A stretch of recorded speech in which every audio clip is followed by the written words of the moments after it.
I've been going there for years. That's my standard Hot issue. garbage. Hot garbage. Check it and see. I like Hot it. fucking garbage. Also, it's a chain. It's a national chain. Oh, no. I like this place called McDonald's. Yeah, Mickey D's, we call it in our house. Really good pizza. They used to serve pizza. Do you remember that? what? Oh, they did. They did briefly, yeah. From fabulous Las Vegas, Nevada, this is Pod Therapy. Real people, real problems, and real therapists. Listen, 40. You can submit your questions anonymously at podtherapy.net or email us at podtherapyguys@gmail.com. And now broadcasting from the unnamed studio, that's Jim, that's Whitney, I'm Nick.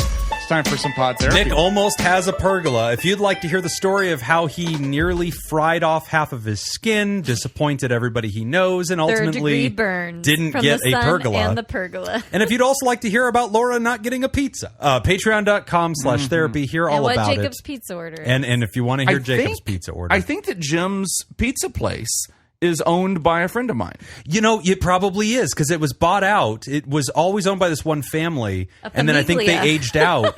And then It's a new familia. So, listen to this. So this place, I've been going there for years, like clockwork. Like you were saying, every week you get a pizza. Yeah, Every Friday we'll order pizza, right? Always the same order. Always ordering from this guy. I get one bad night of service.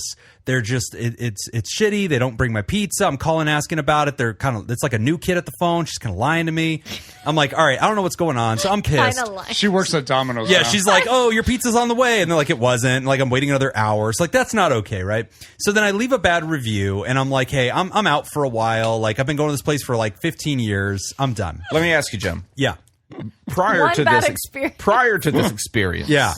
had you ever left a positive review? I do not. I Interesting. almost don't know how. Interesting. So we Every fast time I forward. leave a bad review for something, I try to also leave a positive review for something else. Okay, to keep the I karma. like this. Yeah, I yeah. like this. Like, Okay. if I'm on Amazon or something like So that. it's authentic. Yeah. And I'll be like, let me show people That I'm not. that clearly this is Yeah. I've thought about this negative review Right. Yeah. based on all of these positive reviews that I've also I left. see. Totally. Clearly, I am a person to be trusted. I am on the other side of the spectrum. I give a fuck about my credibility. I'm here to be mad. But we know you don't care about your So credibility. I get up there and I'm like, man, pizza's bad. And then, so like a couple of weeks later, I'm at the zoo with my kids. I get a call on my cell phone. It's the owner. I probably told the story here because it was so fucking cool. But he called me and he's like, hey man, I have a family in the area. I've lived here forever.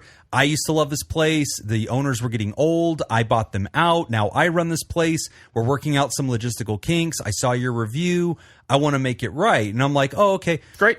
But like, the reason he wanted to make it right is he goes, we looked up your phone number in our system. He goes, dude, you are the most loyal customer we have. Oh my! You've ordered every week. For They did 15 not years. say that. Yeah, no, he was like, you are. he said you are the long-term." most loyal customer that we have. He said that. He said That's you've why been. he called said Wow. we looked it up and we realized you have been ordering from this place for whatever it is. It's like 12 Yeah. years, and he's like almost every week. I'm like, yeah, I guess I put some kids through college over there in that family. I think I retired the owner. And he's like, yeah, we are going to make this right. He gave me like $50 credit and was like, we're going to take care of you for a while. And then, you don't do whatever you want to do with the review, but I just want you back. And I was like, Please don't leave. Please don't stop baby, Yeah. come back. So let's say you order. How many pizzas do you order every week? Okay, so our go-to I was order about to at say this you order a place- pizza, but you don't order a pizza. I get You a order large multiple. pizza. All right. Uh-huh. If I had it my way, it'd be a Supreme or a deluxe with all the stuff on it. But hold on, before you tell us that, how many pizzas do you order? One pizza. Oh, you just it's one big one. One large pizza. And then what is that? Side run? of wings. We get some garlic parm wings. Okay. Some garlic parm fries. Okay. That's usually it. I think it's some combination of those three. And then what does things. that run you over at the Familia? I'd probably check out about 100. About $100. Holy shit! About $100 a week. Yeah, Why is so it it's two baskets of fries, Back to garlic Domino's. parm wings, couple sides of ranch. You said for 12 years, right? Large pizza, large pepperoni pizza. And I think the Say pepperoni 50 pizza. weeks a year. I mean, maybe it's more like $70. Maybe I'm overthinking it. So you said about 12 years? Yeah, you doing the math? I've done the math. Oh, Oh the my math. God. The math is done. Are we What guessing is over? what's my pizza lifetime? debt? What's your Can pizza we- bill? Why did this guy call you? Can we Personally. guess in the number of pergolas? Yeah. How many pergolas could Jim have I'm going to bought? guess this is 5.5 More pergolas. than one. Jim easily could have covered his backyard in pergolas. Okay. I mean, it adds up quick, doesn't it? Yeah. I mean, yeah. Did you do 70 like or 100 a week? I did $100 a week. Yeah, 52 weeks a year. Shit. And I did 50. Okay, you gave me 2 off. I gave you 2 which off. Usually we take a few off. But here's the thing. I take a couple off, but then when You make up for it. When all the family comes That's it. over and I'm hosting I was big, gonna say. I have 30 people in my family. I felt pretty confident so in saying just I go to 50 them for 50 all a my year. big orders. Like Yeah. I'll do 10 pizza nights. So my yeah, I gosh. more than So this make is up for the 2 lowest weeks I it take should off. be, whatever Jacob It's about $60,000. Oh my God. You weren't lying about putting so I didn't realize I was part of the sales pitch for buying the company. Like, look at this guy. This is the kind of place we are. That's why he's calling your ass. He's like, You are mentioned in the family prayer at Christmas dinner. Mr. Jobin. It's funny, if I miss too many weeks, they call to make sure I'm okay. Like, hey, man, we just haven't heard from you. Wellness check. Yeah, they're just send the driver over, just be like, hey, man, do you need anything? Are you Oh, well, okay? we just like, brought a pizza in case you how need are it. things? How's the family? My 5.5 pergola guess was way short. Yeah. I hope so. Undershot on the pergola. Oh my transition. God. That's why Jacob said multiple pergolas Yeah. in that yard. Oh my God. I like it. My kids You can are have so done many with it. pergolas. If you stack them right next to each And you other, could 'cause the there would be a slats. solid roof. That's what I'm saying. He could cover his I could build backyard a in data pergolas. center. I have genuinely looked at and kind of figured out how to try to cover my entire backyard, And pergolas. just in general. Just all shade. cover. if in I every had direction. a 2-story house, Okay. Okay. I think the main thing that's going to keep me from being able to do it You don't is the have the 2-story house. slant. I don't have the Yeah. height. Yeah. Honestly, dude, no. You can just do a dome. Just do an Inflatable dome. An Yeah. air-supported dome. We'll go Viking Stadium on this Yeah. thing. Indoor Yeah. pool out there. Yeah. That's all you need. And then you can get The where thing that famously did not work well at the Viking Stadium. Come on. A big balloon in Vegas, it'll be Yeah. fine. Although I guess the big part of their problem there was that was snow. snow. Snow was the That problem. You don't have a That's problem true. with We snow. don't have Here we it will don't have much of become an a issue. broiler. Yeah. I think it just Yeah. essentially. Big You'll have greenhouse. to install the revolving door. Right. Because that's always how. Okay, so I don't know if you've ever been to that stadium, but I don't think so. So we would go at least a couple times a year up to the Metrodome in Minneapolis. So it was air supported, right? So to get in, you have to go through the revolving door because they've got to keep it. Oh, the pressure. Yeah, they have to Right. keep the pressure. Oh. Yeah, it's dumb. Okay.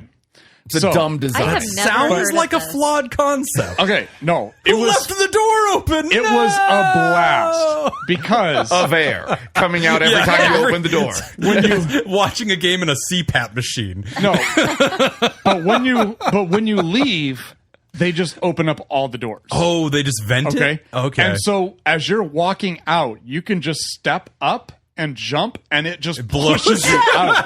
It literally pushes you out. Well, I didn't know you'd been blown by the Minnesota Vikings. Oh, I mean, I- that's a flex. Multiple times. Every fan has been blown by the Vikings. I tell you, Part of the that's season part of ticket being guarantee. That's what it is. That's part of being a To Viking. a home game, come Yeah. on to the That's home what Skull stands for. Skull. It's so can Go I mean, on. I don't know where we're going with those letters. I don't even know what's in anal it. Okay. ninjas. There Yeah. it is. Scan. Yeah. SKOL. I forgot. Yeah, I forgot how it was. I was like, how is it spelled? Yeah. Anyway, patreon.com/therapy. Come support the show. Enjoy the pre-show hangout. Get the show ad-free a day earlier if you'd like to watch, and I'll bet you do, you dirty girl. You can watch us on YouTube. You'll get the unlisted link, and it'll come out on Wednesday. So you can just watch us right through YouTube, whatever your app is. You'll be set. So check us out, patreon.com/therapy. We've got some great questions for today's show, and we're leading off the order today with therapy stagnation. Hey gang, last we left off, I sent in a question about going to the old local 7-Eleven and smoking a Black and Mild every day on my lunch break. Great news. I've been off nicotine for more months than I can count. Yippee! Oh, nice. The cravings still don't go away, but what are you going to do about that, you know? Anyhoozle, I've been having a rough time mentally, which I know is shocking for someone writing into a therapy podcast. Lately, when I go to therapy, I haven't had a breakthrough, as you guys have mentioned in previous episodes. My therapist is really great and encouraging, but there are times when I just feel like he doesn't understand where I'm coming from. Whether it's from a lack of emotional vocabulary on my part or just a fundamental difference in thinking, it seems as though there are just times that my therapist can't relate to the experience that I'm living. How have you as therapists dealt with barriers that cause stagnation in clients, and what has helped them break through historically? I know answering questions about my mental health without an overall assessment, diagnosis, or actual time with me will be difficult. But I guess, do you have any general tips on progressing as a client or working towards self-improvement? Thanks for the help, Jim Jacob Whitney Tangeman. His name is my name, too. It's supposed to be like son. It's a lot of names. Mm-hmm. I want you to go back to smoking Black and Milds. I think that was the missing ingredient, right? Things were working. You had a working formula. I have done a search while Joe was reading the email about how much health damage is done by 5 Black and Mild cigars per week. This can be quantified. Yeah. Is it more or less than my pizza order? Because a lot of damage. I had a lot of wings in there. It's about 8 pergolas of health damage. Yeah, of health. Your lungs have had a whole pergola. You should measure everything. Oh yeah. We just multiply everything by my pizza order. I mean, basically, they're like, it's not great for you, but it's not the worst thing you could do. Okay. So moderate. Yeah. So I think we're pro smoking. I think we're pro smoking. I think we're very much pro smoking. We just follow the data, you know? Yeah. I mean, who doesn't want a lower birth size baby? You know? That's easier. A lot of ladies wouldn't complain about that, is all I'm saying. I mean, and smoke them up, girls. And as they get older, it is so much easier for SJ to have clothes just because it's easier to store them. Right. Like my clothes are bigger; they take up more room in the house. Because you weren't a preemie. That's it. You know, that's it. See, it's tough. I was a 10-month baby. I mean, now look at me. It's a bowling ball. Yeah. You know, nobody wants that. So smoke them. That's the solution here. So stagnant therapy, when the therapist is like losing the ability to get where you're at, and now you're feeling like you're not having breakthroughs. I wonder what y'all's thoughts are on even using that word. I was going to say that's a good place to start. Like, or what is the expectation of a breakthrough? Yeah. Because a lot of the therapy that you see in Kool-Aid, man. Get out of here. A lot of what you see in TV and the movies, there's always like a oh my god moment, or it's not your fault, Will. Exactly. It's not your fault. That's a great classic breakthrough, right? Those aren't very common. The therapist was my mother the whole time. I mean, you know, those are really uncommon. Those very rare. Specific instances, very rare. But yeah, those don't happen very often. Like a lot of therapy is boring TV. Yeah, like it wouldn't make a good movie. It wouldn't make good TV because you don't have those holy shit moments. It's a lot of hard work that you're constantly putting in the hard work, and then you slowly start to see some progress.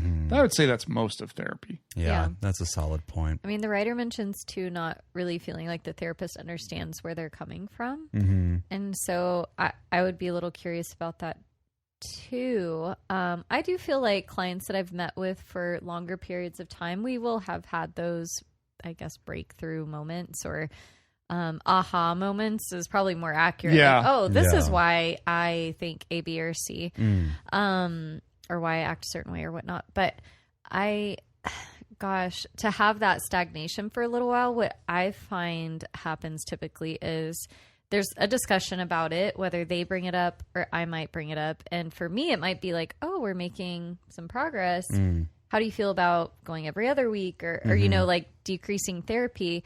And that will usually trigger a conversation of, okay, yes, I want to, and things are going well. Or, well, I don't know, there are some other things I want to talk about. Right. And so then it dives into like, oh, we haven't jumped into like childhood or sexual experiences or, my parents or whatever, like something that they've been wanting to talk about, but maybe they haven't been able to find those words and they're really relying on the therapist to like pull that out of them.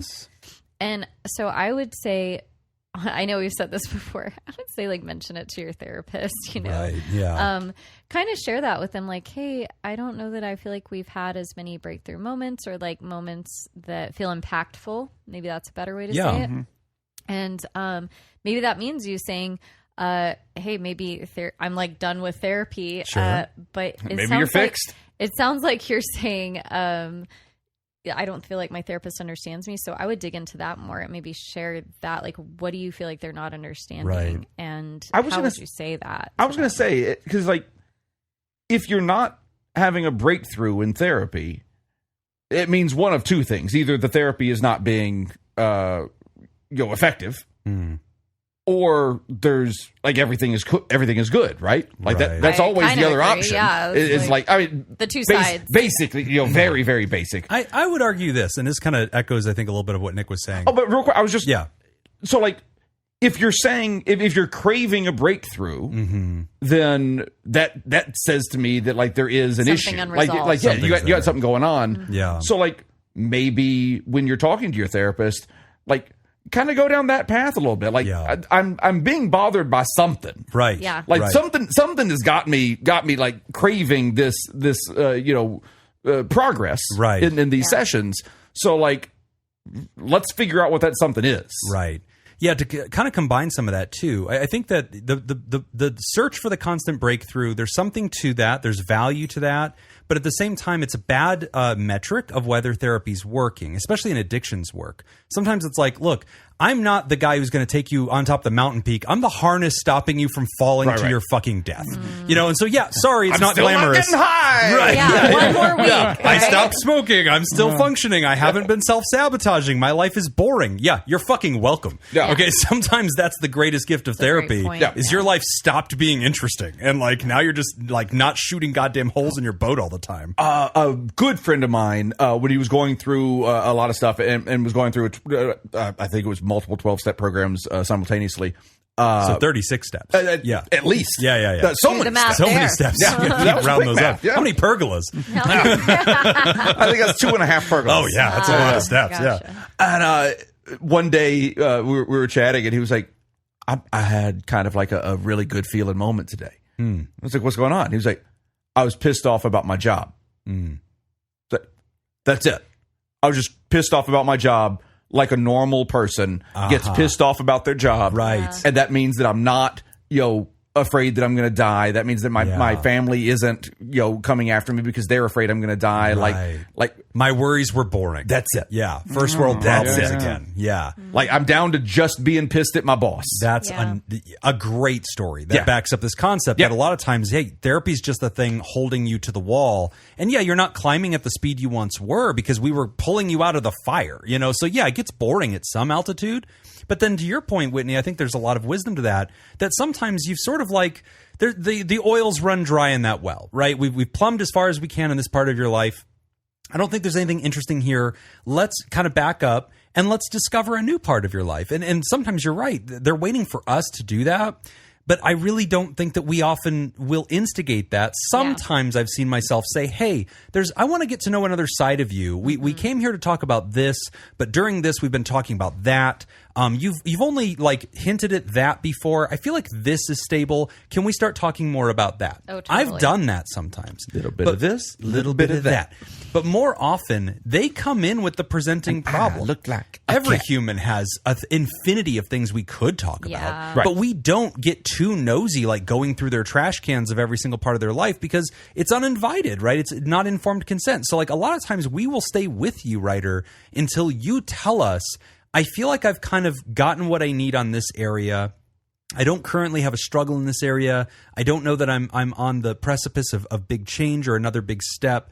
But I really like the journey of therapy. I really want to do more internal focused work. I want to explore myself more. Is that something that we can now add to our work together? And this is where Nick brings up his very famous thing. Everybody drink. What's the one thing you want everybody to go back and redraft when they Treatment have that? plan. There it is. Yeah. Yep. There. it Change is. them goals, baby. Everybody Yep. drink. Yeah, so then you change the goals. But like this is something a lot of people will say, I wish my therapist would notice that we're stagnant and do something. And sometimes, writer, and I don't know if you agree with this, Whitney, but I've done this. I will inherently let it be stagnant because it's like I want you to realize you're probably done. But I don't necessarily need to throw you out of therapy. But if there's nothing for you to bring to this work anymore, I want you to walk out of session and go, I don't have much to say anymore. There's not much going on. Jim asked some leading questions. It's kind of like, yep, everything's going great. Why am I seeing him?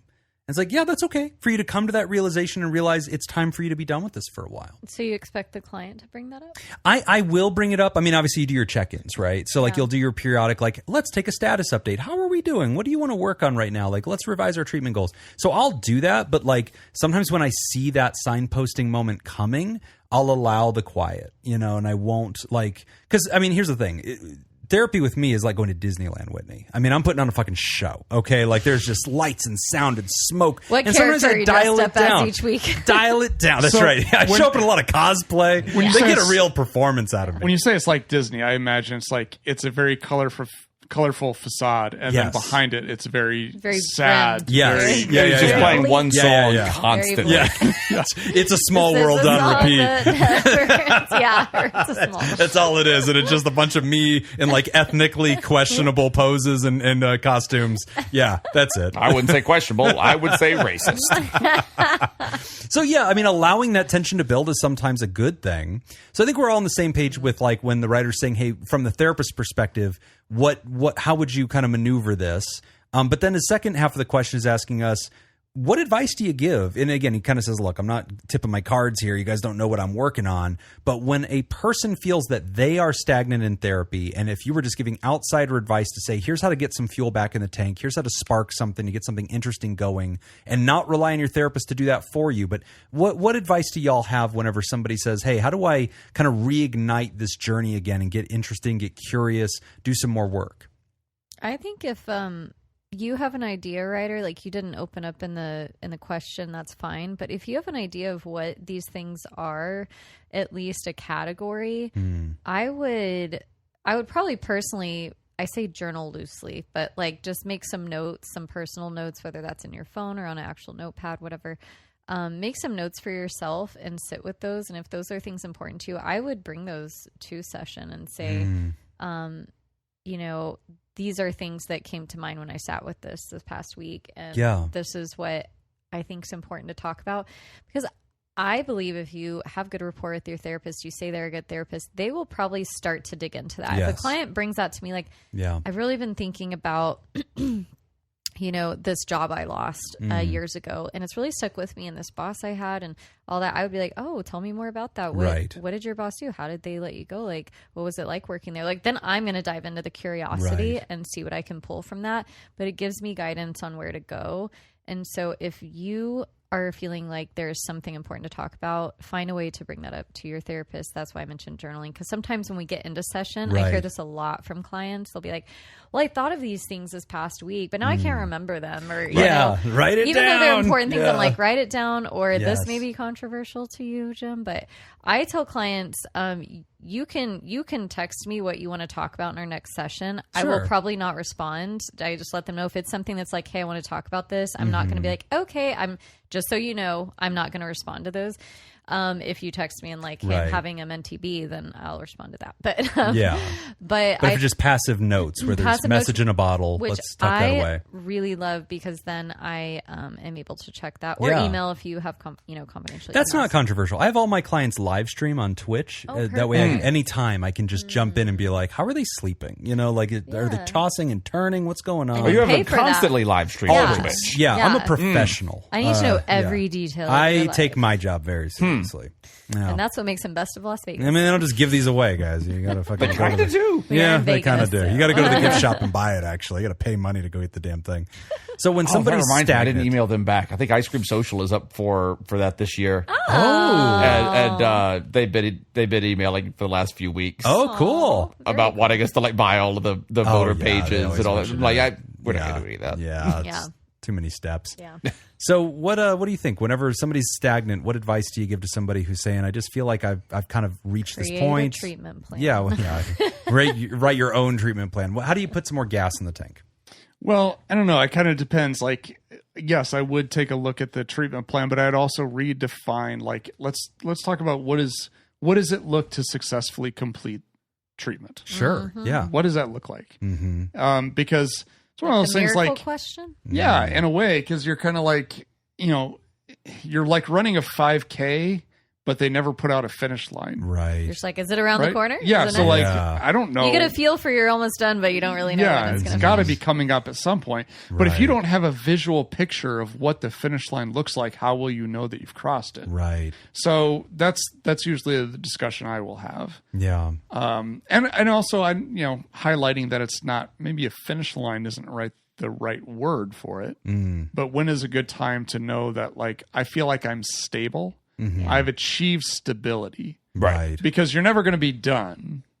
You're like never You'll done never with hit the therapy. epiphany. Yeah. Right, yeah, You won't become the exactly. enlightened man. Like, Yeah. you're just going to be doing a little bit better. Yeah. Yeah, I like that. Two exercises that I'll use if I have a patient who's like, look, I enjoy this. It's like emotional yoga for me. I discover things I want to work on as we go, even if we've solved my presenting problem. I like this, and it's just a good, healthy routine for me. I want to keep going. So, okay, great. I have that mandate that it's okay to just be creative and find new things to explore.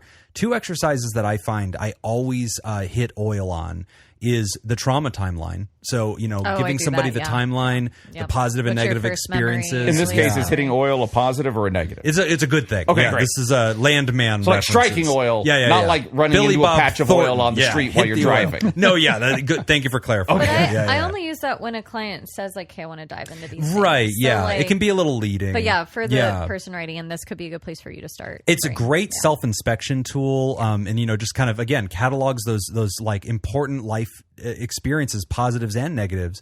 Another one that I'll always hit on is genograms.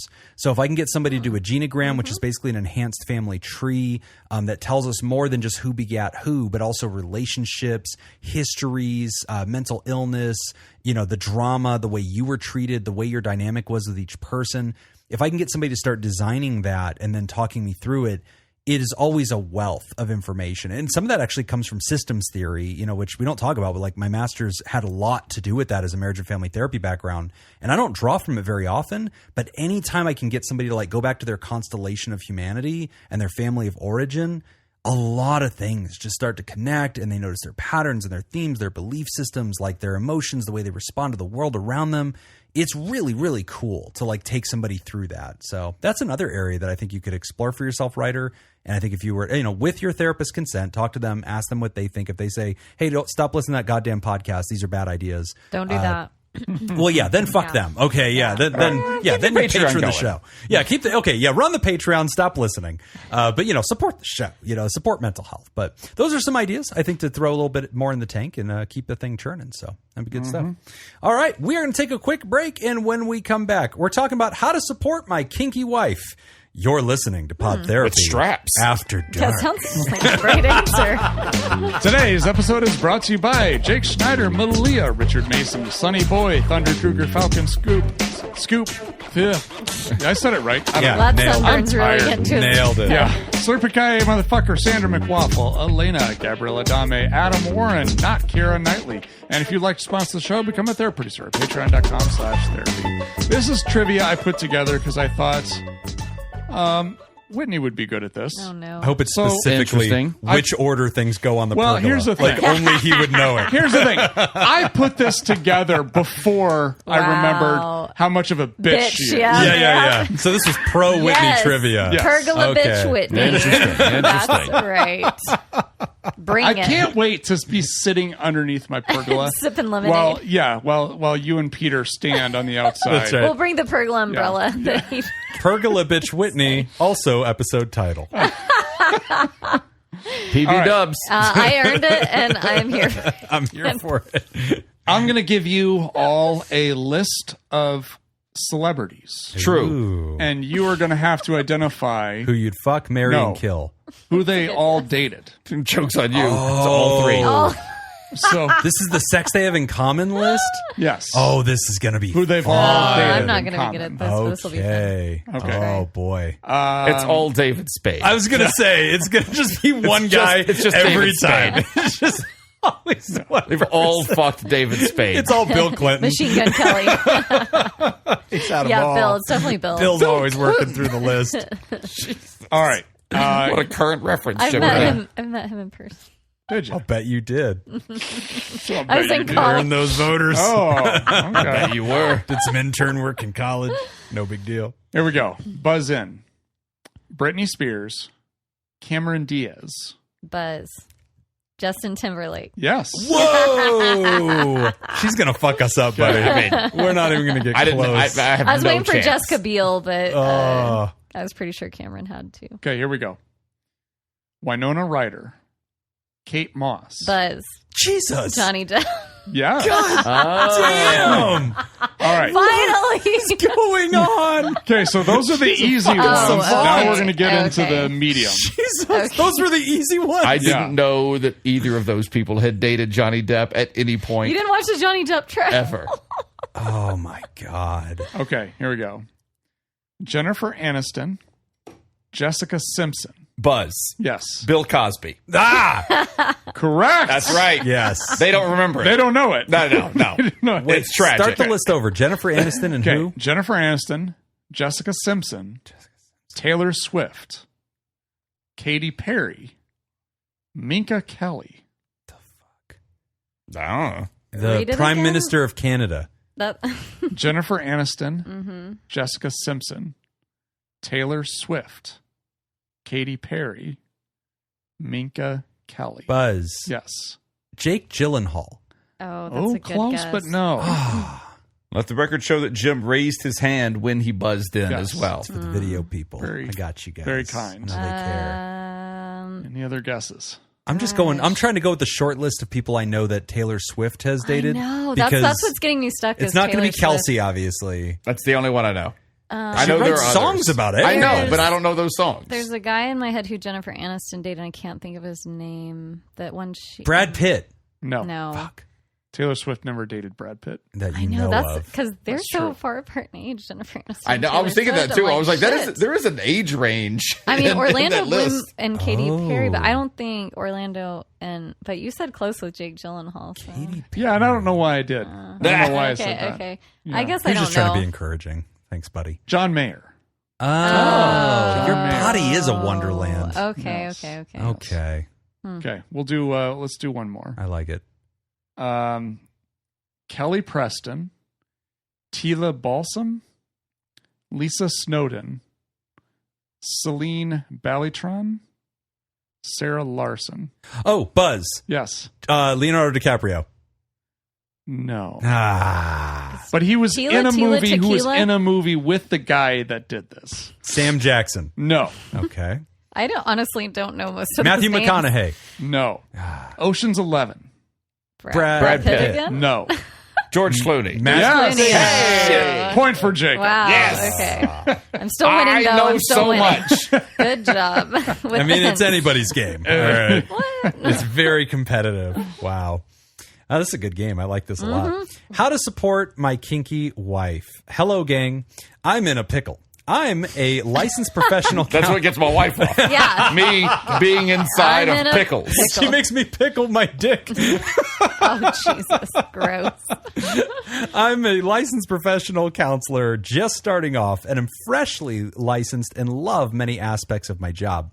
But doing agency work where my pay is determined by the commitment that my clients have to treatment has been weighing on me. The details of that can be saved for another letter, but for now, just know that it causes me a great deal of stress. The actual issue comes from my wife. We've been married for about 4-ish years, and she even introduced me to Jesus after being a diehard skeptic who believed God was a robot in space. Throughout the course of our relationship, I've noticed that she is quite kinky. Hard right turn in this letter. So she's into Jesus and kinky. Yeah. This is fun. It's more Keep common than going. you think. I mean, their whole yeah, thing is but- based off of a guy hanging on a tree. Yeah. Like, and he's naked. Pretty kinky. And was Oh. really hung. And from Christians that. have a He lot really of hung He from wore that. that hung cloth. like this. He There wore it the is. cloth. There it is. Oh. The repressed sexual issues of Christianity often manifest as chaos. They literally moved to a different continent because they were so fucked up in the head. There it is. No, She the truly Puritans. lives Yeah, up. yeah. Oh, here it is. She lives up to the sheltered, kinky female stereotype There it who is. wants to let out all of her repressed sexual energy. As hot as that sounds, I don't care for it and am admittedly kind of vanilla with her. You see, we had an open marriage for a time, and I had no problem in the kink department with the woman I was seeing, but I could never bring the same energy to her. The whole idea might be whole of going the whole idea of going the open relationship route was because she is very much medically compromised, and none of her specialists know what to do. To top it off, she has BPD-2, so that's bipolar disorder. Borderline or BPD-2. Oh, so it must be bipolar. Oh, I see. Yeah. And It's the sequel. and is being looked after by a damn good psychiatrist and therapist that deserve all the props for keeping her alive up to this point. Long story short, these issues often cause her to want to isolate, sleep a lot, and generally not want to hang, so I get lonely. When she was feeling okay, she would spend all of her time on IMVU, which is a 3D virtual social network and chat platform where users interact using customizable avatars rather than text-only messaging. It functions less like a traditional video game with goals and more like a digital hangout space or a 3D instant messenger where you can join rooms, dress up your avatar, and socialize with others globally. My life is so good, I literally needed a second life. That's how you she put a check mark. double up the life. And she uses this to explore sexual fantasies. She has done this for years, worked at and managed erotic strip clubs in this space, and even found love. I've always been weirded out by this because when manic, she is having a great time, as I always see a smile on her face when she is entertaining. But it often makes me not feel good enough. That I can deal with, though. What I struggle with is that when she enters relationships with these people over the internet and becomes emotionally invested only to be betrayed in the end, I have to pick up the pieces only for her to do it again. For her, this is the safest outlet she has for socialization, which is crazy because it gravitates toward all these people who claim to have schizophrenia and personality disorders and the like, who just make her feel sympathy only to discard her. She won't bring this up to her therapist because she's ashamed, but it's not my job to therapize her. So I ask you all, or maybe just Dr. Jacob, to do it for me. So here's my question. What should I be doing as her husband to support her that would not be an ethical issue? P.S. I hope you can consider this my application as the future Token Black nerd co-host in the future. Bring it on. I've had nightmares of running D&D games for you all. That's like half a joke, unless you're really thinking about it. From The Hermit. Just joking. Just kidding. Are you? I played one D&D game. We did it on Ice Cream Social. We did it live on Twitch. It was us and Piff. Oh, cool. So we did Dungeons and Dragons with a real dragon. Yes. Okay. And it was one like a pro dungeon guy like put a little thing together for us, and we did it live on there. And I feel like I've checked that box. Okay, you've done it now. I've done it. No more questions. I think I've done it, and that's probably going to be it. Well, you perfected it. Yeah. I mean, when you won. You've won the game. Never do it again. Jake. That was just redundant at this point. Clearly, nobody wins Dungeons and Dragons. That's true. There are no winners. Oh, the people who don't play, I think, are the winners. They've always come out ahead. So this is a really interesting question with a lot of layers to it. So to recap it, because I kind of did fumble through the writing a little bit. Okay. The writer's a colleague. The writer says, hey, I'm a counselor. I'm kind of new to the game. I'm pretty stressed at the game.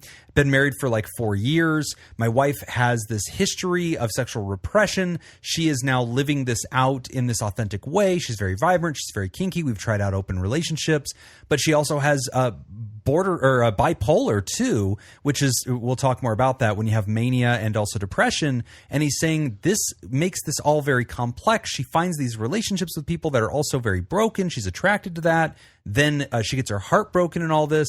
I don't know how to satisfy her needs. I'm pretty vanilla, so this isn't working for me. I care about her. She's not bringing it up to her therapist. What do I do? Okay. Well, that's all the time we have. Yeah. I mean, clearly it's Dungeons and Dragons sex, right? It's just mix your two worlds, man. You're excited. And he for wants both. to be a co-host, which I think we've explored the Whitney thing as far as this thing's My annual review is not going to go well. Today was the right day to ask. It sure was. You timed this real good, the Hermit. What's your stance on pergolas? You know what? It's really fun, guys. Thanks. Had a good run. Took 450 episodes. That's right.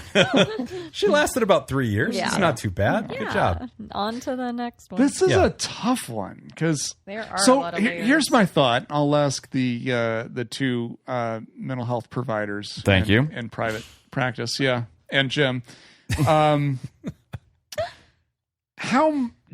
Let's just say if the bipolar disorder is well managed, is this still an issue? How much of this can you pin on like bipolar? Well, I'd be curious what you think about that. I think her sexual interests are her interests. Like, that's probably authentic. And that appetite usually goes ape shit when somebody's in mania. Yeah. So then I'm wondering, like seeking out those relationships, and then your partner has to be the one to kind of de-escalate. Yeah. Or risky sex. And so, like, a lot of people in the kink and open community, if they also have a co-occurring mental health thing, especially with I keep wanting to say borderline because it said BPD, but bipolar, there does need to be some safety planning with that, because if it's unmanaged, unmedicated, and she's getting into manic episodes, the entire hallmark of that condition is incredible spontaneity, impulsivity, poor judgment, insatiable appetites for alcohol, drugs, shopping, gambling, sex. That could all be part of it. Yeah, but you want to specify between like bipolar 1 and 2, right? Yeah. She's bipolar 2. So bipolar 1, you're hospitalized. Yeah, I was like, those are straight really up mania. extreme. That's different. Yeah. Bipolar 2 is hypomania. So, but it's still, I mean, you're in this like very heightened impulsive state. You're going to be more impulsive. So to answer that from my side of the seat here, I would say I'll bet it contributes to,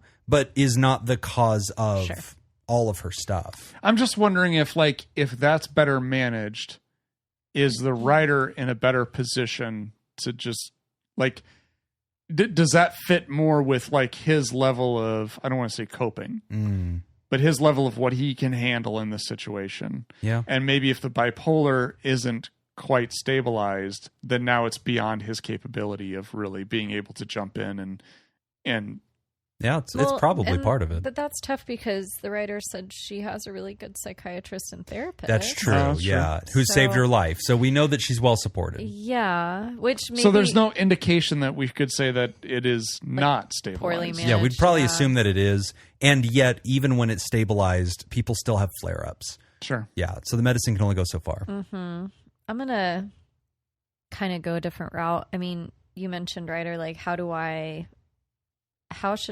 what should I be doing as her husband to support her that would not be an ethical issue? And that's really watching her. They're asking, like, watching her go through those downswings after, like, kind of, I'm going to call it a breakup. Yeah, like it's her heartbroken. Yeah, people ghost her, ditch her. Yeah. This is going to, I mean, we talk about this angle kind of a lot on here, but I would go the route of, you can say I'm here for you if you need something, or maybe like get her a nice card or some flowers, something to say I'm acknowledging that you're going through something tough, but like you are not responsible for her emotions. That sounds a little callous, but I kind of take that route. If she is entering into these relationships, it's her responsibility more so to manage how she's feeling, talk to her therapist. You can sit there with her. You can say, I'm here for you, give her hugs, whatever you're comfortable with, I guess, writer. But don't feel like you're responsible for keeping her from feeling that disappointment. Like that is on her. That's a good point. Do that. And I think you're knocking on the door of something really important. Like, as the spouse, if you notice, my partner has this cyclical relationship pattern, even if it has nothing to do with sex, like even if it's just, I notice her friendships, she keeps getting into these friendships with a certain type of person. She gets it overly invested. She tries to be their hero. She tries to earn love. That person distances themselves. She always feels let down. Whatever the pattern is that you see in your spouse, I do think you can play a role, regardless if you happen to be a professional counselor, of pulling your spouse aside and saying, hey, I'm a stakeholder in your life, right? Sure. Like we're in the same boat. This is affecting me. It affects me. When you go through a weather pattern, that affects our relationship. It affects our household. And I don't like watching you suffer. And you're so close to it that maybe you don't notice you do this, but I notice that you do this. And like, I love you. I just want to bring that to your attention. I like that. There's a role for that. But there's a line though, right? Because like, and this is where the hermit is saying like, guys, you know, as counselors yourselves, like, It's how hard far do you bring insight to your spouse before Yes. you kind of shut the fuck up? Because it's like, it's not my job to take it any further. I know, it's our go-to. Do you write notes and just give them to the therapist and be like, hey, ask him about this? I know I can call in and what does you say, upload? Let me upload some info real That's quick. right. Yeah. It's a balance though. I mean, like giving our feedback to our any family member in our life. And I think that's where the hermit's kind of asking about the ethical like itchiness is like, at what point do we utilize our observation skills, our understanding of relationship trauma, pattern matching, mental health stuff at what point do we pull anybody aside, especially your spouse, and say, hey, I think that, like, and he says some of this in the letter, you have repressed, issues, shame and guilt. You're trying to conflate, casual sex with connection. And I don't think it's working for you in this context. Like the way that you're pursuing that, you're not getting either of what you're looking for. You're not satisfied. Your heart keeps getting broken. There's a tension to that. Like, and I think this is something every counselor has to live with, is that you're surrounded by people in your life. You don't know what's best for them. But we can notice things. We can kind of read the matrix. Yeah. And I think that's an ethical issue that every professional eventually bumps into, is like, how much insight should I have the right to bring up? Also, I don't want to pretend like I'm right about every goddamn thing. Like, what do I know? But do I offer that as a gift? But you bring up a good point in that the writer, the hermit, can say, hey, this is how your behaviors are affecting me. Yeah. And I stress out when you're stressed out, and Right. sad, like that does affect me emotionally. And so I just need you to know that, and then also maybe take a step back too. It's kind of both. But I think it's so hard for us as therapists or clinicians not to just start therapizing, kind of. It's hard not to. So I wonder what our thoughts are on, I think, the first part of the letter, which is another theme in the letter, which is, hey, we're also sexually mismatched. And like, we're working on that from different areas. Like, okay, they seem to have, I think he said past tense, we used to have an open relationship, or he's saying we still do, but past tense, I used to be doing that too, and now I don't anymore. There that was seems to interesting. be, that was a little bit I'm of like, a theme. do they still then? Are you still seeing other It was people, confusing. Yeah. And so he seems to be saying, like, look, I don't share the same interests sexually. I'm kind of vanilla. I'm not enjoying this. with her? Right. Yeah, But then, with her that's right. That specifically. observation of like, I used to. So I have some thoughts on that, but I was wondering what y'all think about what the hermit is noticing, where he's kind of going, guys, I have it in me, but not with my wife, who's, a kink show, and yet I can't bring it out of me. What the fuck's going on? Right. I have a theory on that. It kind of it's kind of shocks me a little bit, but then at the same time it doesn't. Okay. Where it's like, trying to find a good analogy, a good way of looking at Try this. golf. But like, okay, good. Yeah, here we go. Let's talk about golf. So it's almost like, let's imagine. You gave him this permission. No, just watch what happens, though. It's gonna be Let's great. imagine Laura is an amazing golfer, just absolutely amazing. Jacob And can't. I love golf. Okay. But only with our 6 foot tall black neighbor. But yeah, but like I want to go golf with people I can compete with. Okay. And if I go golf with Laura and she's like on the LPGA tour and I can't compete with her, then it's not going to be fun. I see. Yep. So golf is a kink. Okay.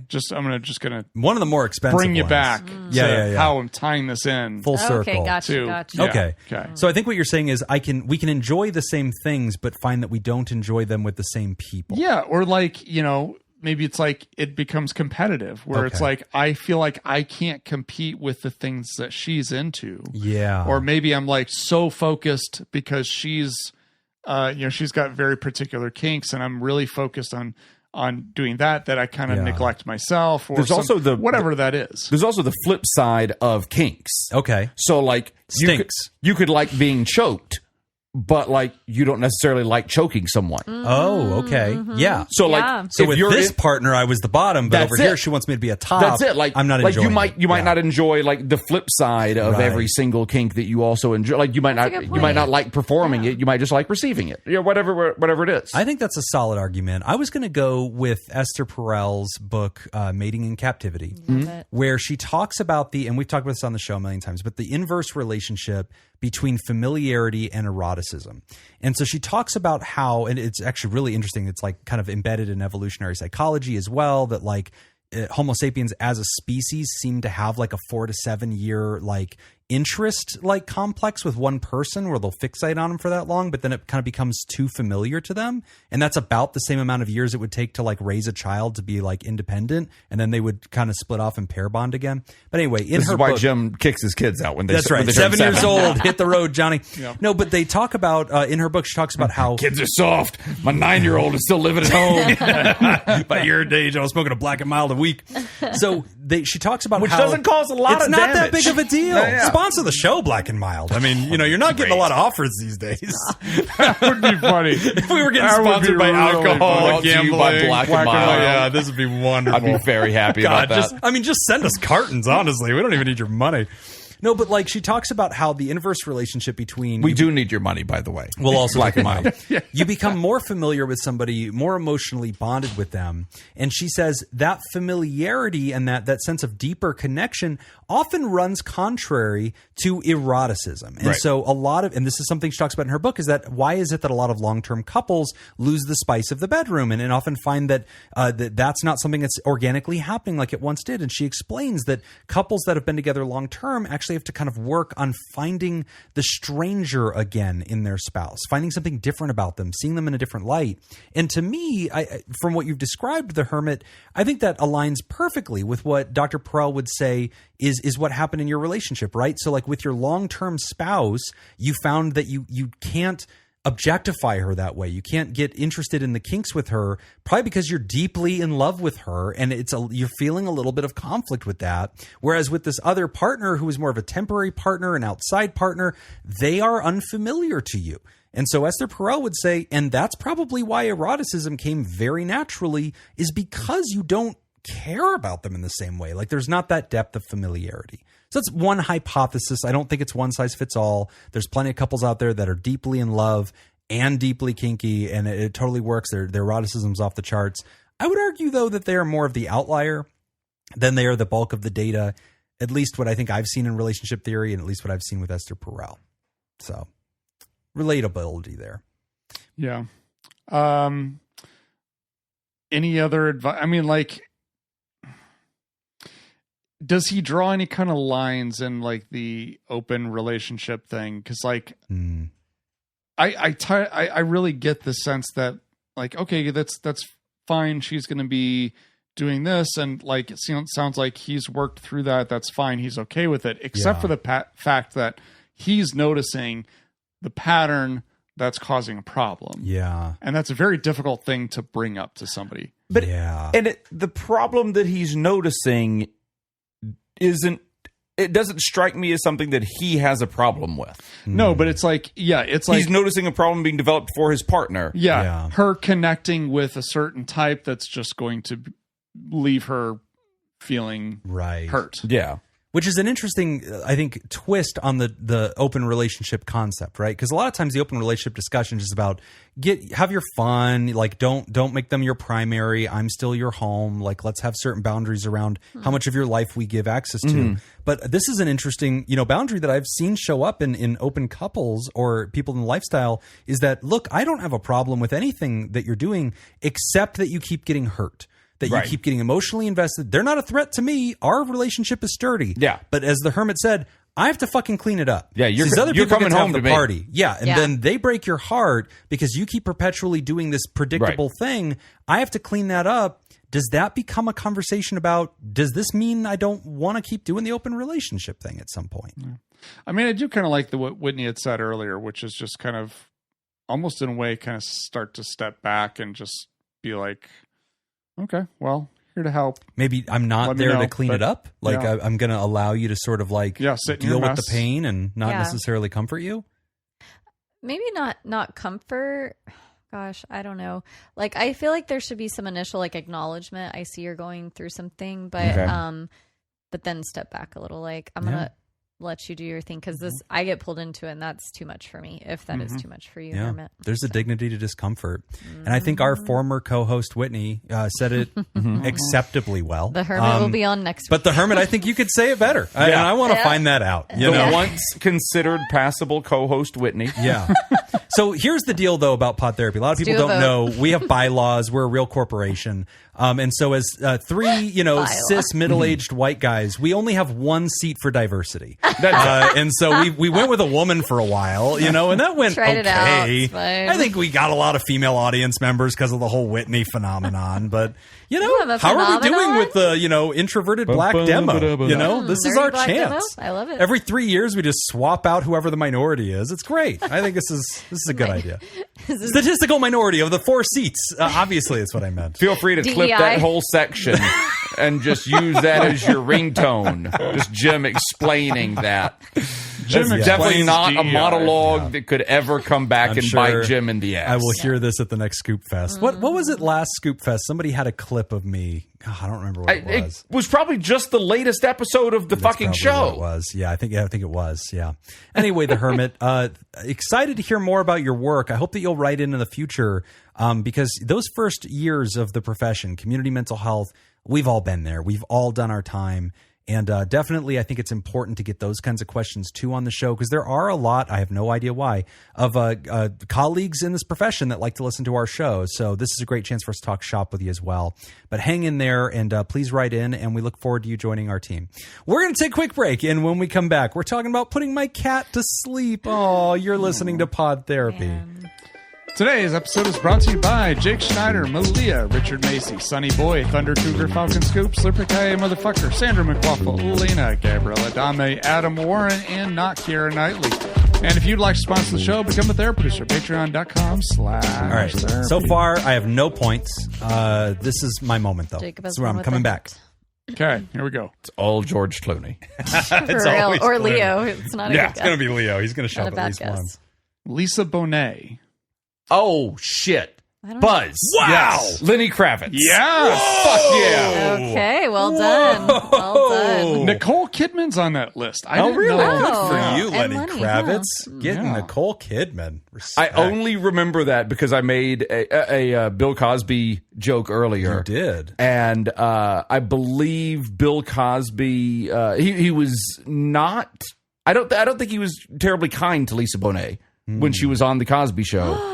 I think he was kind to her when she was on the Cosby Show, but like kind of fired her Oh, okay. when because he didn't like her life choices. And this is Mrs. Huxtable. no, this is one of the No. daughters. The daughters, This is the yeah. oldest daughter on Yeah. on the Cosby Show. Yeah, she played the oldest daughter.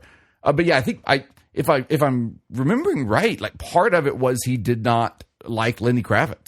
Wow. Although that might have come later. I might be Lenny getting was those calling things his crossed. ass out. Because Yeah. she was the one that had the spinoff. Do you remember that? You talking about was a different her- world? Several of them did. Yes. Yeah, she was on a different world. Yeah. Yes. World. I Which think they only was- did like 3 seasons. I think. Yeah, that was a shame. That was Yeah, a pretty good I show. love that show. show. Yeah. I remember the theme song. It's a different world from where you come from. Yep. Something like that. When Wow. we come from. Good Yeah. job, guys. Okay. You're doing great on the diversity. Here we go. Yeah, I know. Well, we will be very soon, actually. Jennifer Esposito. Wow. Your French Sorry. is doing so well. Buzz. Charlie Sheen. No. Oh, wow. I was about to be like, holy shit. Buzz Martin Sheen. Yeah. Renee Zellweger. Emilio Estevez. No. Yes to all. Zoe Saldana. Suki Waterhouse. Irina Shayk. Renee Zellweger. That's the only one on that list I even recognize. Who was after Woody Renee? Allen. After Zoe Renee- Saldana? Yep. Who did she date? Shit. But you know who these people are. I know her. I don't know the other two. You don't know Renee Suki. Zellweger? No, Renee and Zoe Saldana. Saldana. Zoe Saldana. She's in Avatar, right? Zoe Yep. Saldana. Oh, yeah. And And in the Marvel, right?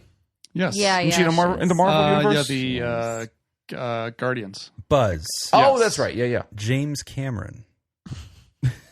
So close. He's the director of Avatar. I assume it's I mean, got the Guess. gig. Yeah. It did get harder, and I don't know the answer. Okay. James Cameron I'll did give you get harder. I'll give you a hint. He was on a very early episode of Inside the Actors Studio. I don't know what that He was It's not a good. student, and he asked a I question. don't know This what went that show viral is. many years later. Buzz. Brad Cooper. Yes. Yeah. Oh. Jim Bradley comes Cooper? back. Yes. Got my Okay. points. I like how you referred to him as Brad. I was like, Yeah, who's yeah. Brad Cooper? Brad Then I was like, Cooper. oh, You know, Brad Bradley Cooper. Cooper. When he was Okay. younger, Yeah. he Goes way back. Brad Cooper. I was like, and I who is believe that? he introduces himself in that clip as Brad Cooper. Okay. He does actually. Yeah, You're so right. you can all You're right. suck a Okay. bag of dicks. Last one. Here we go. Sandra Bullock, Ashley Judd, Penelope Cruz. Buzz. Billy Bob Thornton. No. God damn it. It was the guy who abused. Yeah, that's what I'm trying to remember. God, his face Penelope is so clear. Cruz, Janet Jackson. Buzz, it's like Jesse Oh, Jesse Jesse James. James. No. Damn Okay. it. Okay. Wasn't he a porn star? Janet Jackson, Buzz. Sally Richardson. Michael Jackson. No. Sally Richardson. Okay, go through the list again. Hold on. And Sally Jesse Sally Raphael. Fields. Sally Fields is who I was thinking. I'm sorry. All right, go again. Sandra Bullock. Okay. Ashley Judd. And Ashley Judd. Penelope Cruz. Janet Jackson. Sally Richardson. Tom Cruise. Tom Cruise. No. I know. All right, so let's go with I don't Richardson's. know. Let's keep where Amelia Estevez. the Reverend Jesse Jackson. I don't know. I have no Give us a idea. hint. All right. Matthew? McConaughey. Yes. Wow. Matthew Oh, McConaughey. Penelope.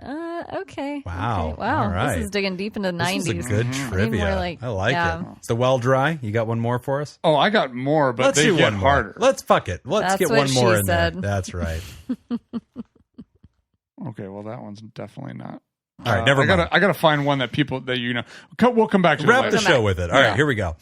Putting My Kitty Cat to Sleep by Bill Cosby. Hi, all. I've been a listener since your appearance on ICS a long time ago. I'm currently in therapy and have booked a few weekly appointments in light of this challenging time, but I wanted a take from my favorite therapy podcasts. I will point out that favorite is spelt with a U. Oh, Take that for Canadian. what it is. Okay. Oh, I thought England. My cat could be either. Marmalade, a.k.a. Marmy. Oh my gosh, my mom's name in my phone is Marmy Aw. from Little Women. Okay. My cat Marmalade, Marmy, died on August 4th. Aw. Both my wife and I are completely devastated. The voice in my head keeps telling me it's weird to be so torn up over a pet. But I think context is important. We adopted this cat before I lived with my now wife. We were 18 at the time, and the cat lived with me in my tiny apartment. It was just her and me, and we bonded really heavily. I was raised with two reticent parents, and I grew up showing and being shown very little emotion. My now wife, girlfriend at the time, would comment on that very often. When we got the cat, she was a rescue because she was severely neglected, and it appears that she was very grateful for being adopted. She wouldn't leave my side. She always sat in my lap, over my shoulder, on top of me when I was lying down. She helped me understand both good and bad emotions because I would sometimes get annoyed at her for being so clingy. Because I was trying to cook, study, practice my instruments. I was in music school at the time, so a lot of time was spent practicing, etc. My now wife has always made comments, lovingly, that I loved Marmy more than her. Unfortunately, Marmy's health has declined over the past year, and making her even more clingy than we had to give her medication twice per day. This has caused some more annoyance because it is very difficult to do anything. I would get very little work done when I worked from home because Marmy would need constant attention and want to sit over my shoulders to where I couldn't use my computer. There were times that I would get annoyed at that and close the door to my office and not be bothered. She would also always wake up with me and we would do our routine before I had to leave for work. At the same time, I would get annoyed that I can't eat breakfast without her trying to eat it as well. Can't I eat in peace, I would ask. Fast forward to August 4th. I was off. I woke up. I couldn't find Marmy anywhere. She was not in her usual spots, so I assumed she was sleeping in our bed under the covers. I was actually a bit relieved that I could do my morning routine, washroom, feed the cats, and eat my breakfast without any interruptions. When I was done with all that, it was time to give her medication. So I went to the bedroom, woke up my wife, and asked if Marmy was in bed with her. She said that she was not, but she heard her get up and got around 6 a.m. I was concerned, so we started looking for her. We found her behind the couch, non-responsive. We rushed her to the vet. The vet couldn't find anything wrong in terms of her blood work or heart, but they believed that Marmy could have a stroke or a mass in her brain that we didn't ever notice. After 5 hours of IV and heated blankets and water bottles, her temperature was not coming back up and she was still non-responsive. We made the difficult decision to put her to sleep. My question to you guys, if there even is a question, how do I deal with the grief while simultaneously feeling incredibly guilty for every time I got annoyed at her and I kept picturing me sitting in the living room not 5 feet from her, happily eating my breakfast, enjoying not having a cat with me while she was behind the couch, literally dying? I keep telling myself that even if we found her earlier, there wouldn't be anything else we could have done. But I keep reliving it in my head. I go back to every time I left the house late for work, slightly annoyed that she made me late and kicked myself for not enjoying the time I had with her at the time. It's been about a week now, writing this on August 10th, and the pain is subsiding a bit, but I still have the immense sense of guilt. We got Marmee at 18. We're now 36. So she was 19 years old approximately when she passed. I know that's a very long time to have a pet, but it's never enough time. I would trade a lot more things to have even just a few more days with her. The house feels so empty without her. She was just one cat. We have two, but her personality filled up most of the house. She was a fantastic companion for 18 years of my life, and I don't know who I am without her, lying in my lap and over my shoulder. How can I move on while still honoring her memory? Thanks, Anonymous. But what celebrity had sex with both cats? That's the real question. Yeah. You're asking the right questions, Yeah. Jacob. Yeah. Let's get down to the brass You know tacks here. Call me crazy, but it just feels right, John Mayer. Oh, John Mayer definitely fucked Leo. those cats. Leo. Yeah. Depends if John they're Mayer. only 18. How old were the 18, cats? Yeah. Oh, okay. Plenty of time. Perfect age. Ryder, this sucks, and I'm sorry, and I can completely relate to this because, like with Layla, when we put her down, her last, I don't know, 6 months, it was terrible. And actually, if I'm honest, probably the last year of her life was not good. But the last 6 months, especially because she had dementia. She didn't know where she was. She didn't know if she was inside or outside. So like she was peeing everywhere, shitting everywhere. And so it was like, Sure, you felt like annoyed, even though you love her. And and it was really difficult because like I had to keep her in the kitchen because it was the only hard surface floor that we had. I couldn't put her in her crate because she would just, then I'd have to give her a bath every morning, you know, and I was like, this isn't any better. So it just had to, and so like every morning I wake up and it's like, fuck, I got to clean up this mess. And it's, you know, it's 5 a.m. I'm tired. I got to go to the gym. I got to do all this stuff. And it was frustrating. And I had that same thought too, which is like, she knows I'm frustrated. Like she can pick up on that. She knows I'm frustrated. And even though I know she can't help it, it doesn't change me being frustrated with her. And it's knowing that was her last 6 months, was every morning me being frustrated, was just incredibly heartbreaking. And so then now you're kind of left with that guilt. Like, what do I do with that information? And I don't know. I'm still trying to figure that out myself. You still feel guilt about it, Nick? Every day. Yes. Constantly feel guilty about it. Yeah, there's a lot of frustration, especially because like that stage, they are really clingy. They do want you. You're their comfort. But then you still have to operate. You still have to go to work. You still have to handle things, do dishes, have breakfast. And so and I think this is true of not just pets, but anybody in life, right? Anybody who's now dependent on you, you know, medically or something's going on. There is a guilty pleasure, I guess, or a guilt for having the relief of not dealing with them sometimes. And so you get these breaks from them, like, you know, this writer did that morning. And you feel relief. You feel, you know, grateful to not have more work to do or to not be stressed. And then you look back and you're like, my God, every spare minute that I could have been with them now feels like a betrayal, which is a standard that is so impossibly high.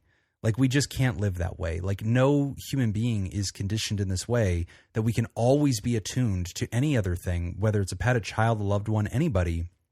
We do what is required. We give them the best we can while still maintaining all the other plates that we are spinning. And one of those plates is your own mental health. Like, you have a finite amount of bandwidth to give to your loved ones or to people in your life or to your pets.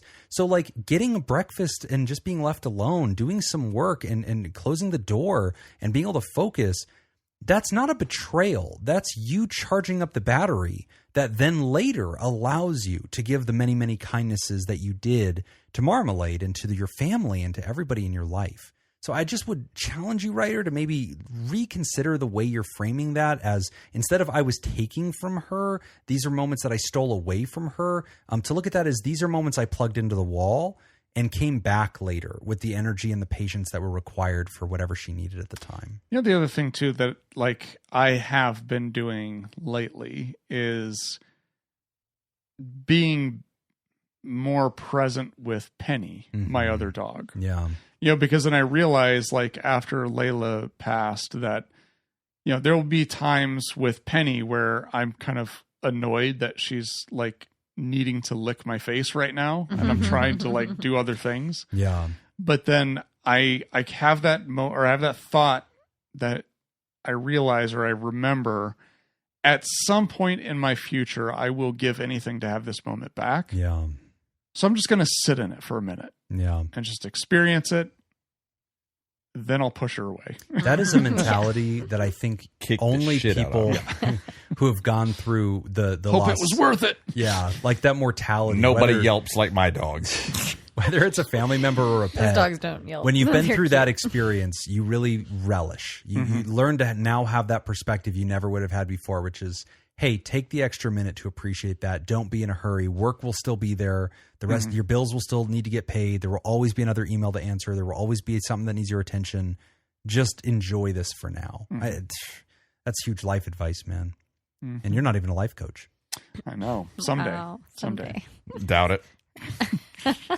You're not cut out for it. You're not cut out for the game. I agree. You'd get eaten alive in the life You either coaching got it market. or you don't. I know. I think, gosh, you bring up really great points, Nick. And relishing what time you have left with Penny is really important. I think our cat's definitely getting old in the last year. There have been a lot of changes that make me very nervous. I'm like, these are like big personality changes. And some of them are annoying, like howling, meowing in the middle of the night when she never used to do that. Or like, it seems like she thinks we're gone and gets surprised when we like are still there. I'm just like, this is so weird. Like you never used to do that. So I'm trying to use your experiences, honestly, Nick, and, friends I have that have lost animals where I'm like, man, she drives me crazy, but I'm like, okay, I'll take howling for like 30 seconds in the middle of the night, even if I wake up and just go back to bed and it's fine. Like, I don't know.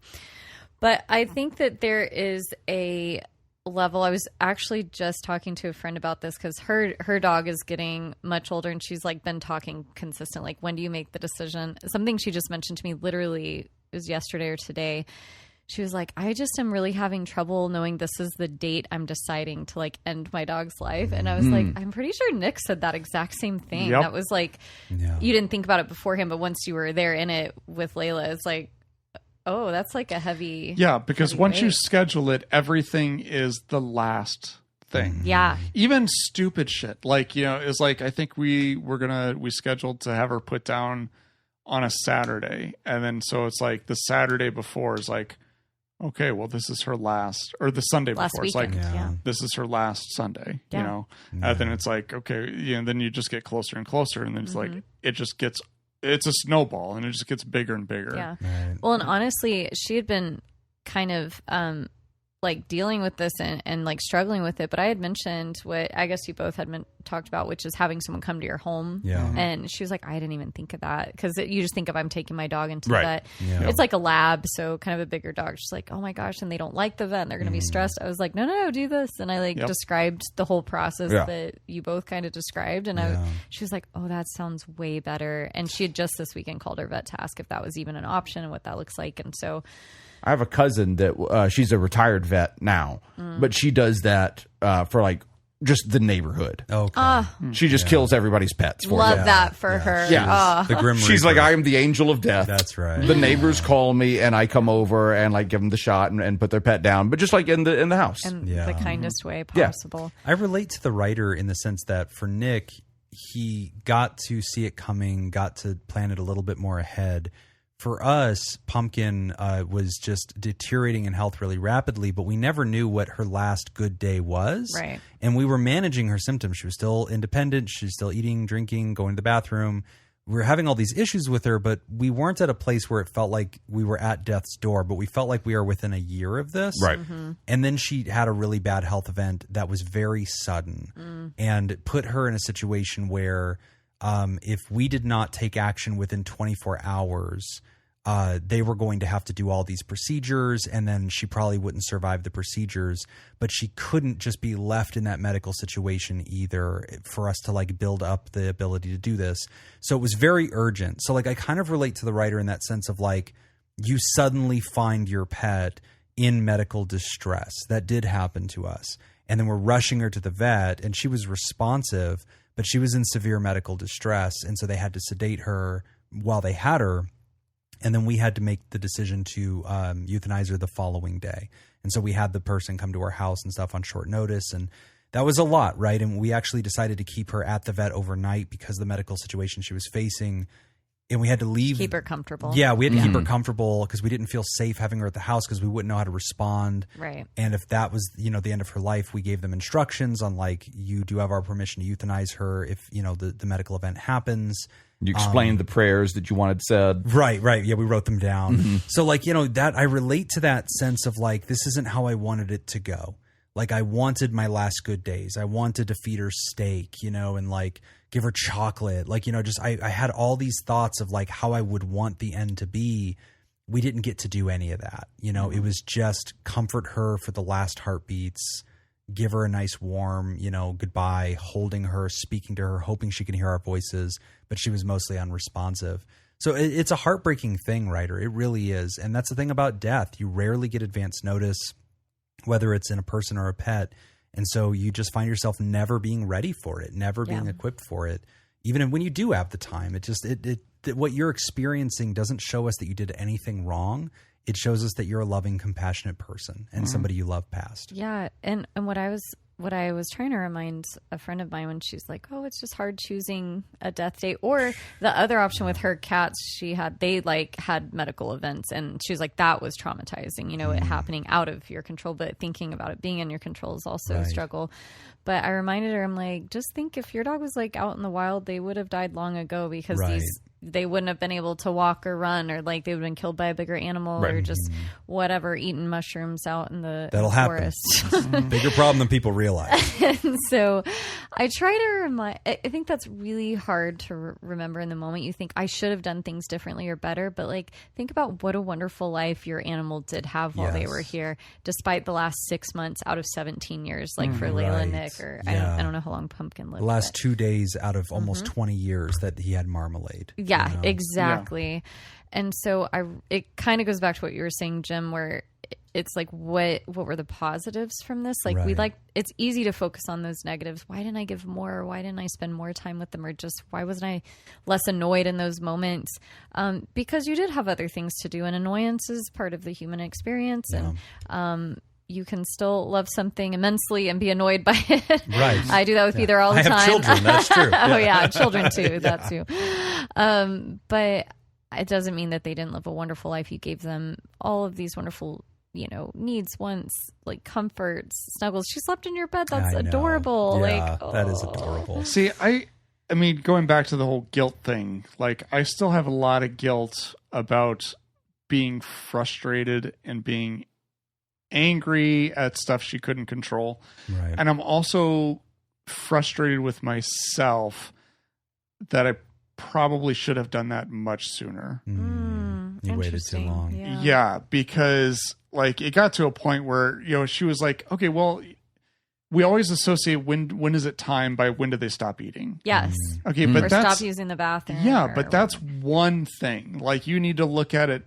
There's multiple things to look at because Layla never lost her appetite. Like that dog loved a treat. No treat got by that girl. That's why she lived. Yeah, that is the only reason she was alive, was just to eat. That's an interesting point, because you're right. You do hear that with animals. Like, are they eating still? And Layla would be like, hell yeah, but she's like, she was eating when they gave her the shot. Like she was still eating ice cream and peanut butter and all that. But like the thing is I like love that dog. She's I know, she was amazing. But like the thing was like her life was so scary from her perspective. Yeah. She couldn't hear, so the things that she could hear scared her. And so like I always think like, oh, if I had more time, I would have held her more, I would have pet her more, but I wouldn't have, because she didn't want to be touched. Yeah. She didn't want to be scared. Yeah, she was scared of everything. If she had a bowl and as she was eating, if it moved or it bumped into something, it would make a noise. She got scared of it. So she was just, her last several months were just living in constant fear. Yeah. And then it's like, she probably didn't need to go through that. And the humane thing would have probably been to put her down earlier. But you as a pet parent, you just do your best. Yeah. That's all you can do. Yeah, you want them around forever. So it's like, how do you make that decision? And then, to find them suddenly passed away, that is so shocking. Or I know Marmee wasn't passed away, but it sounds like she was really declining quickly. And that is really emotional. Man, NW sitting there eating breakfast. You didn't know your cat was in that experience. Like you didn't know that. There's no way for you to know that. I mean, and maybe deep down in your gut, you're like, wow, that's weird. Like Marmee's not here. But I mean, part of you is like, oh, maybe she just slept in a little later today. Like, great, I get a little break today. But I had the same experience. Like the next morning, waking up and not having to clean the kitchen. Right. Not having to It was mop. a little bit night. Like, even though you're devastated, you're also like, wow.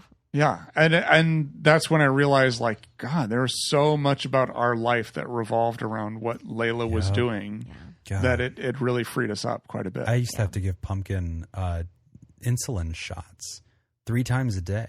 Oh my Like gosh. we couldn't leave the house because it would be like she needs this on time, and like for years, and I was the only one in the family that could do it, and so like you couldn't travel, you couldn't go on trips, like it was just a whole thing. That's so why Jim didn't travel. there it is. That was self-sacrifice, all my noble sacrifice. So Ryder, in this case, obviously we're just relating to you. I think that we feel for you. And at the same time, we just want to remind you to remember those, 18 years of great memories, all that you contributed. You saved her. Yeah, and she saved you.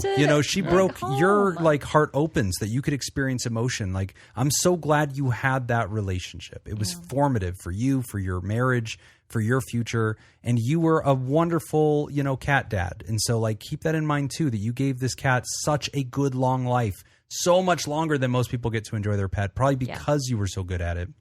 So we just hope that you'll remember the positives and, just grieve.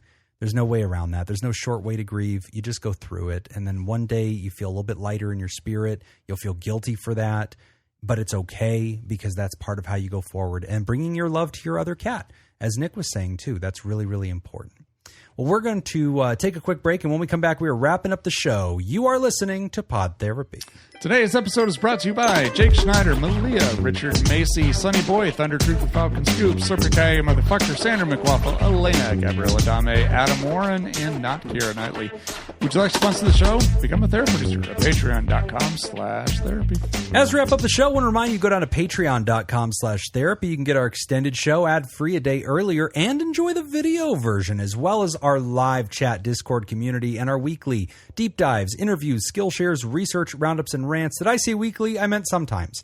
We've got no new friends at patreon.com/therapy. What are you going to do about that? But we would like to thank the benevolent, revered, generous, and flagrantly pro-therapy diehard who loves you all so much they give till it hurts. Our therapy partner, Pickett. And we want to thank our bosses, the mysterious and shrouded Illuminati members of the fan club, the therapy producers.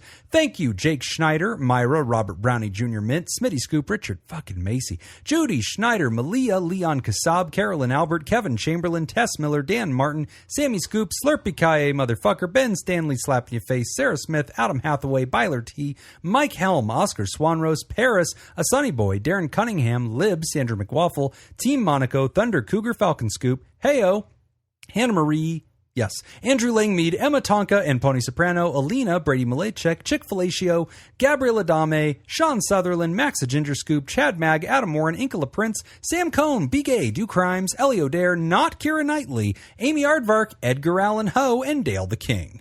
If you would like to hear this episode uncut and unedited, And why wouldn't you? and enjoy our spontaneous side projects, go to patreon.com/therapy, and thank you for supporting mental health. That's all the time we got for this week's session. Want to thank our landlords, SJ and the Ruckus, Scenic Koi Pond Studios, and thanks to those of you who contributed to our show today. We really appreciate it. But remember, Pod Therapy isn't something to keep all to yourself. Share the episode with the world. Tag us on the socials when you do. It's at PodTherapyGuys on Instagram, Threads, and Twitter. It's /PodTherapy on Facebook. Don't forget about all the extra goodies at patreon.com/therapy. And if you want to submit a question to the show, and we know you do, ask anonymously at podtherapy.net, email us at podtherapyguys@gmail.com, or click the link in the episode description to be taken to our anonymous Google form. I'm Nick. I'm Whitney. I'm Jim. Thanks, and we'll see your appointment next week. And we've all dated Jacob. Yeah, that's an obvious. That's the big crossover. Okay, this is one of the hard ones here. Nicole Mitchell, Mel B, Whitney Houston, Oh, I know this Tracy one. Edmonds, Well, don't let him do it. He actually knows I know Mel B. Yeah. I know Mel B Yeah. personally. Yeah, That can't count. Yeah. Go. Tracy It's Eddie Edmonds? Murphy. It is Eddie Murphy. Nice. Good job. Yeah. Way to go. And Eddie Jacob Murphy. Smith. Their daughter used to hang out with me in the sound booth. That's When I was doing Their a show with daughter. Mel. Wow. Yeah, they have Okay. Mel and Eddie have a daughter together. Oh. Yeah. Okay. There you go. Yeah, Right yeah. on. She was like I don't know. She was whatever age. She was a young kid when Mel was doing the show, and so like, and I had like a sitting room area behind the sound booth. Oh, cool. And so she would like hang out in there and read and just like So Nick do still work, or skews like these questions maybe to pop Jacob. up into the sound booth and I don't watch know. the show a little bit. The There's pergola, 3 of wasn't you. it? There's The one that pergola, showed wasn't up today. All right. Bye. Bye.